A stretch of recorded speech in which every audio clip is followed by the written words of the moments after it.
আমার প্রিয় ছাত্রছাত্রীবৃন্দ, কল্যাণী ইউনিভার্সিটির অন্তর্গত বিভিন্ন কলেজে যে সমস্ত ছাত্রছাত্রী সেকেন্ড সেমিস্টারে পড়াশোনা করছো এবং তোমাদের পলিটিক্যাল সায়েন্স মেজর পেপার রয়েছে, তোমাদের জন্য এই ভিডিওটি অবশ্যই শেষ পর্যন্ত দেখবে, কোনো রকমের স্কিপ করবে না। আর ভিডিওটি অবশ্যই বন্ধুদের মধ্যে শেয়ার করবে, ভিডিওতে লাইক করবে। আর আমাদের চ্যানেলটি যদি সাবস্ক্রাইব করে না রাখো, অবশ্যই সাবস্ক্রাইব করে রাখবে, তাহলে তুমি নিজেই ভীষণভাবে উপকৃত হবে। তাই তুমি নিজে যেমন উপকৃত হচ্ছ, ঠিক একইভাবে তোমার বন্ধুরা যাতে উপকৃত হতে পারে সেই জন্য ভিডিওটি বেশি বেশি করে শেয়ার করবে। এবার চলো দেখে নিই আজকের এই ভিডিওর মূল বিষয়বস্তু। দেখো, Kalyani university second semester political science major 2 তোমাদের সিলেবাসে রয়েছে understanding political theory, approach and debates. এই সিলেবাসের উপরে তোমাদের সামনে সিলেবাস এবং সাজেশন উভয়ই আমি উপস্থাপন করব।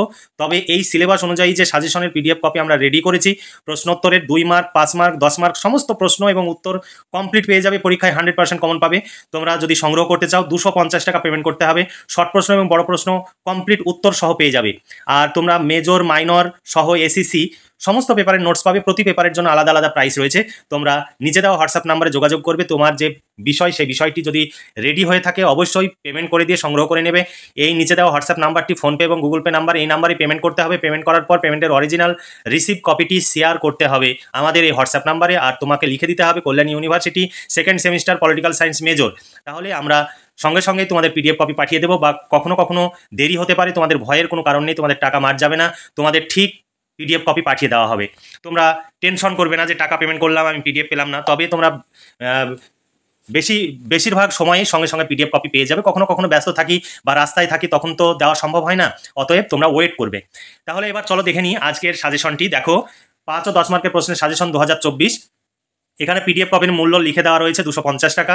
এবার তোমাদের যে 2023 সালে নতুন সিলেবাস হয়েছে, সেই নতুন সিলেবাসটি একবার দেখে নাও। তোমাদের পলিটিক্যাল সায়েন্স মেজরে কী কী সিলেবাস রয়েছে সেকেন্ড সেমিস্টারে। দেখো, নতুন সিলেবাস 2023 সাল অনুযায়ী, অর্থাৎ তোমাদের 2023 সালে নতুন সিলেবাস হয়েছে রাজনৈতিক তত্ত্ব, দৃষ্টিভঙ্গি ও বিতর্ক। দেখো, ইউনিট 1-এ রয়েছে নীতিমানবাচক, আইনগত, প্রাতিষ্ঠানিক, অভিজ্ঞতালব্ধ, আচরণবাদী, ব্যবস্থা জ্ঞাপক, কাঠামো, কার্যবাদী দৃষ্টিভঙ্গি। 2 নম্বরে রয়েছে উদারনীতিবাদ, নয়া উদারনীতিবাদ আর সমাজ কল্যাণ। এরপরে ইউনিট 3-তে রয়েছে নারীবাদ। ইউনিট 4-এ রয়েছে মার্ক্সবাদী ধারণা, দ্বন্দ্ববাদ, ঐতিহাসিক বস্তুবাদ। ইউনিট 5-এ রয়েছে রাষ্ট্র শ্রেণী সংগ্রাম, উদ্বৃত্ত মূল্য। আর ইউনিট 6-এ রয়েছে গণতান্ত্রিক কেন্দ্রিকতা, দল সম্পর্কীয় বিতর্ক, লেনিন, রোজার বিপ্লব সম্পর্কিত ধারণা, লেনিন ও মাও, গ্রামসির আধিপত্য ও পুরো সমাজের ধারণা। এই ছিল তোমাদের সিলেবাস। এই সিলেবাস অনুযায়ী এবার আমি তোমাদের সামনে প্রত্যেকটি ইউনিট ধরে ধরে সাজেশনের প্রশ্ন উপস্থাপন করব। এই সাজেশন অনুযায়ী যদি প্রশ্নোত্তর পিডিএফ কপি সংগ্রহ করতে চাও, শর্ট প্রশ্ন এবং বড় প্রশ্ন কমপ্লিট পেয়ে যাবে মাত্র 250 টাকা। মাইনর পেপার যদি সংগ্রহ করতে চাও, মাইনর পেপারের জন্য 200 টাকা পেমেন্ট করতে হবে। মেজর এসিসি পেপারের জন্য 200 টাকা পেমেন্ট করতে হবে। তবে প্রত্যেকটি পেপারের নোটস রেডি হচ্ছে, কয়েকদিন সময় লাগবে, তোমরা অপেক্ষা করবে। আর নিচে দেওয়া হোয়াটসঅ্যাপ নাম্বারে জেনে নেবে তোমার বিষয়টি কতদিনের মধ্যে রেডি হতে পারে। কারণ আমরা আনুমানিক একটা টাইম দিই, কিন্তু অনেক ক্ষেত্রে আমাদের এই নোটস তৈরি করতে প্রচুর সময় লাগে। আমরা যে কারণে সেই সময়ের মধ্যে অনেক ক্ষেত্রেই কমপ্লিট করতে পারি না। তাই তোমরা অবশ্যই ওয়েট করবে। আমরা সার্বিকভাবে চেষ্টা করি, কিন্তু আমরা কখনোই যেমন তেমনভাবে নোটস কখনোই পাবলিশ করি না।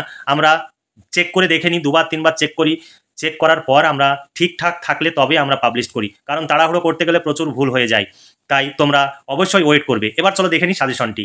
দেখো, ইউনিট 1-এর যে প্রশ্নগুলো রয়েছে, রাজনীতি ও অধ্যয়নে নীতিমানবাচক দৃষ্টিভঙ্গি ব্যাখ্যা করো। 2 নম্বর প্রশ্ন, রাজনীতি চর্চার ক্ষেত্রে নীতিমানবাচক এবং আচরণবাদী দৃষ্টিভঙ্গির মধ্যে 5টি পার্থক্য সংক্ষেপে আলোচনা করো।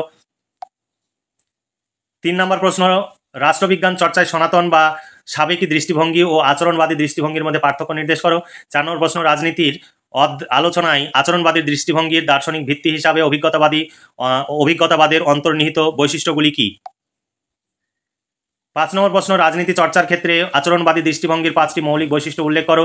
এই 5টি সীমাবদ্ধতা সম্পর্কে আলোচনা করো। তারপরে 6 নম্বর প্রশ্ন, আইনগত প্রাতিষ্ঠানিক দৃষ্টিভঙ্গির বৈশিষ্ট্যগুলি বিশ্লেষণ করো। তুমি কি মনে করো যে আইনগত প্রাতিষ্ঠানিক দৃষ্টিভঙ্গি অবশেষে সাবেকি দৃষ্টিভঙ্গি হিসাবে চিত্রায়িত হয়েছে? ব্যাখ্যা করো।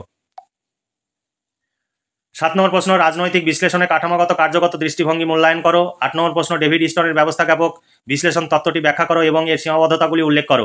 9 নম্বর প্রশ্ন, ডেভিড স্টোনের উপকরণ উপপাদ বিশ্লেষণের উপরে একটি সংক্ষিপ্ত টিকা লেখো।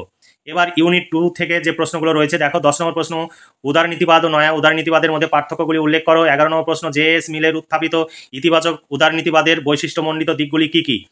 12 নম্বর প্রশ্ন, রাষ্ট্রের নয়া উদারনীতিবাদের তত্ত্বটি বিশ্লেষণ করো।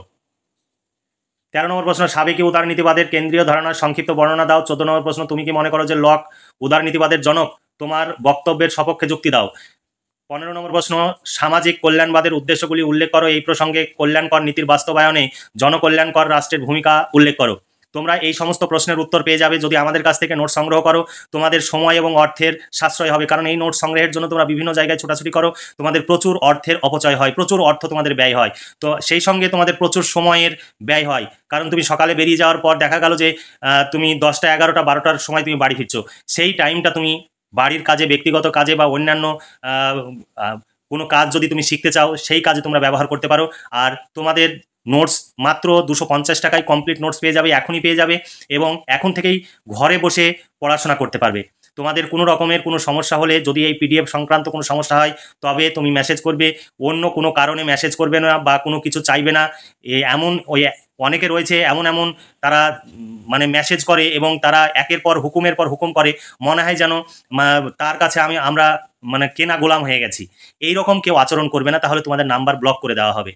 তোমরা অবশ্যই ছাত্রসুলভ আচরণ করবে এবং তোমার যতটুকু প্রয়োজন তার বাইরে অতিরিক্ত কথা বলবে না, কারণ আমাদের এত মেসেজের রিপ্লাই দেওয়া অনেক ক্ষেত্রেই সম্ভব হয় না, এবং একই কথা অনেকে বারবার লিখো, তারপরে দামাদামি করো, এগুলো করবে না। আমাদের ফিক্সড প্রাইস, আমাদের এখানে কোনো রকমের দামাদামি হয় না। আমাদের অভিজ্ঞ শিক্ষক মণ্ডলী দ্বারা এই সমস্ত নোটস তৈরি হয় এবং প্রচুর খরচ হয়।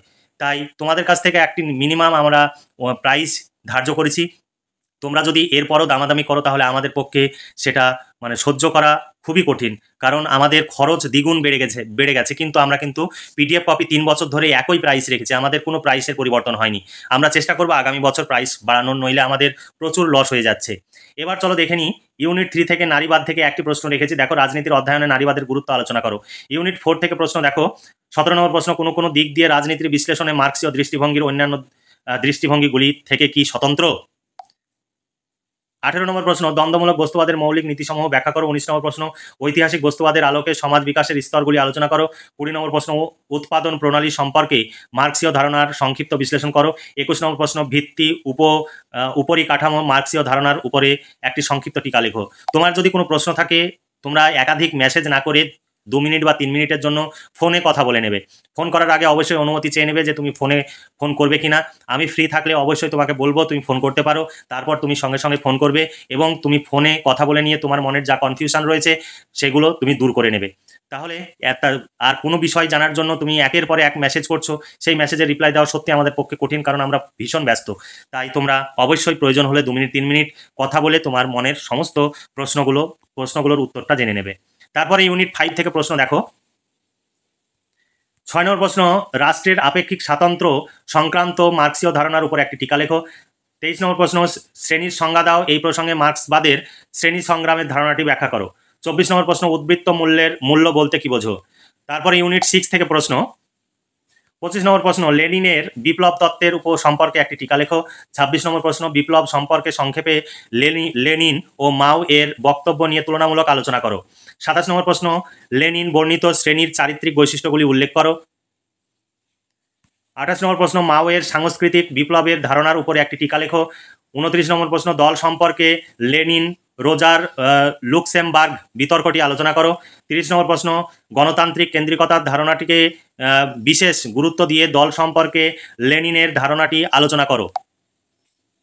31 নম্বর প্রশ্ন, গ্রামসির দৃষ্টিতে সুশীল সমাজের ভূমিকা ব্যাখ্যা করো। 32 নম্বর প্রশ্ন, গ্রামসি কিভাবে তার দীর্ঘস্থায়ী সংগ্রামের ধারণাটি ব্যক্ত করেন। 33 নম্বর প্রশ্ন, ভীষণ ইম্পর্টেন্ট প্রশ্ন, গ্রামসির পুরো সমাজ সম্পর্কিত ধারণাটি ব্যাখ্যা করো।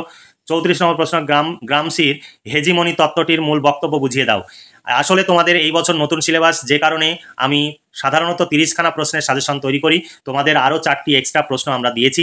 তবে কোনো ইউনিট থেকে পুরো ইউনিট বাদ দেবে না, প্রত্যেকটি ইউনিট থেকে প্রশ্নগুলো পড়বে এবং যেগুলোতে বেশি স্টার দেওয়া রয়েছে সেই প্রশ্নগুলো খুব ভালো করে মুখস্থ করবে। পরীক্ষায় 100% কমন পাবে, তোমরা একদম নিশ্চিত থাকতে পারো, কোনো টেনশনের কারণ নেই। কারণ আমরা চেষ্টা করি এবং সমস্ত দিক বিশ্লেষণ করে আমাদের শিক্ষকরা এই সমস্ত সাজেশন তৈরি করে।